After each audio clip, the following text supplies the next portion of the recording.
In the end, some people think of the Vietnamese people as one big family. And certainly this is what made Ho Chi Minh so popular among the Vietnamese. Now in Vietnam, it's not about you, it's about the family. Your aim is not to please yourself, it's to please your family. The sorts of things that can happen are things like this. Getting an education and therefore getting a good job in Ho Chi Minh City, that's not advancing you, that's advancing the family. You will be very careful to choose a spouse that your parents are happy with. And some of the young people that I used to teach English to in Ho Chi Minh City told me all about going through this process. It's different to what we experience in terms of falling in love, but I have to say it had a lot of merit to it. It's a disgrace to abandon your family or to fail to care for your elderly relatives. You will, in times of tension and trouble, you will defend your family honour rather than your personal honour. And the worst thing that can happen to a Vietnamese person is to be rejected by your family or ostracised by your family. You will lose your entire sense of who you are as a person. And Vietnamese people who are ejected by their family in some way tend to become very lonely people. Now you're going from the West where you think in terms of the concepts of right and wrong and truth and lies. You're going into Vietnam, which works quite differently.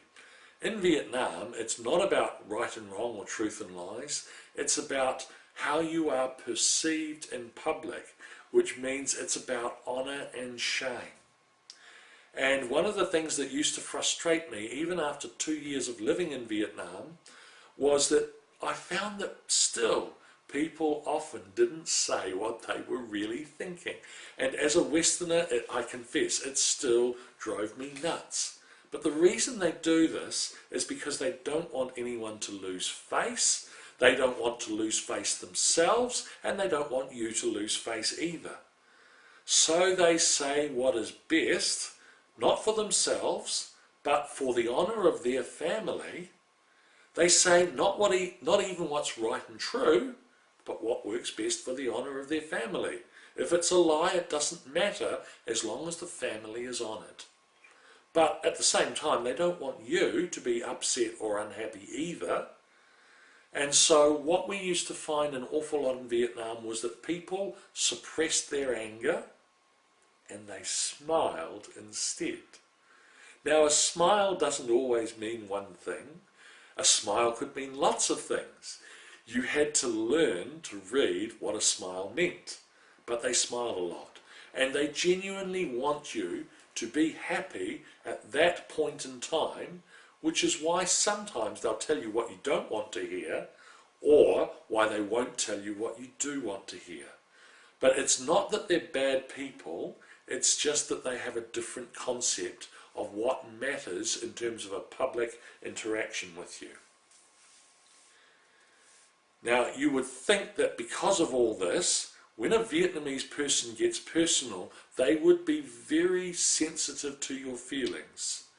Unfortunately, I have to tell you that that's not true. And one of the extraordinary things about Vietnam that I discovered very early on is that they notice anything that makes you stand out, and if they notice it, they will comment on it and laugh at it without hesitation. And if you're like me, you see I am tall, fat, white and hairy, you stand out completely because they are short, thin, yellow or brown and hairless. And so someone like me, it's funny to them because it's different and it stands out and it kind of embarrasses them a little. Because they're people who don't want to stand out, they're people who want to fit in. In my case, there was absolutely no hope of ever fitting in, and so I had to learn how to cope with that. What should I do about what they say about me? If you're one of these people who has at least one of those difficulties that I had, here are some tips that I hope will help you. First thing, accept it. You'll always be a foreigner no matter how much you learn to become like them. Second, you can endear yourself to them in other ways apart from your appearance. Learn to smile at them and laugh at yourself. They're going to be laughing at you, you might as well join in. Never, never, never take anything personally. It's also important that you don't come across to them like you are a master and they are a slave. I recommend that you always show your appreciation. You are profuse with your thanks. It's an honour to have them serve you, and you engage them in conversation if you can to build a relationship, and especially, of course, you talk with them about your family and theirs. I think you can sum it all up like this: treat them like human beings at all times. See, the Vietnamese, truthfully, are a little bit used to Westerners who are pretty overbearing and rude with them. And if you can manage to be courteous, respectful, and genuinely friendly, you will stand out, and in a good way. And here, just to finish off, Roscoe's 3 principles of showing respect to locals. Here we go. The first reason you do it is because it's the right thing to do. The second reason that you show respect to the locals is because it's their country. And the third reason you show respect to the locals at all times is because you never know when you will need them. This section is the do's and don'ts, some of them anyway, of living in Vietnam.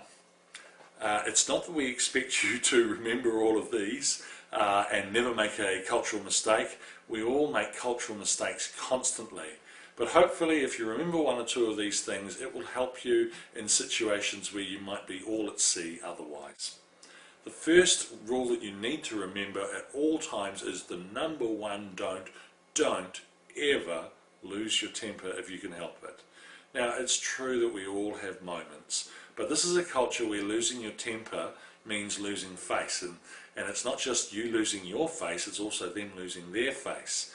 And so you try your very, very best not to lose your temper. Traffic, oh boy, you will encounter this very early on in Vietnam. Some important rules to remember. This first one is based on our experience with my wife being a doctor and seeing the number of people who were injured in Vietnam without travel insurance and needed to be sent home again, and it would cost tens of thousands of dollars at times to get them home. So don't ever enter Vietnam without travel insurance, and don't break the terms of your travel insurance. Now, there's just this little bit here about crossing the road. You will wonder how these very wide lane highways can be crossed, but it can be done. It's not too difficult. Do cross the road steadily and evenly if you're walking. The motorbike riders and all those people are used to weaving their way around you. It's perfectly okay. Taxis. You can use taxis, and very successfully, but there are some rules to follow. There are some shark companies out there, and there are some good ones. We recommend that you always use the taxi companies My Linh, who are throughout the country, or Venus Sun, who are in the south. These companies, it doesn't mean that there won't necessarily be a rip-off situation, but their companies do check out complaints if you can be bothered to make them. So there is some protection for you there. Do always make sure that your taxi driver understands exactly where you want to go. Present them with a business card or a sheet of paper with the address written on if you can.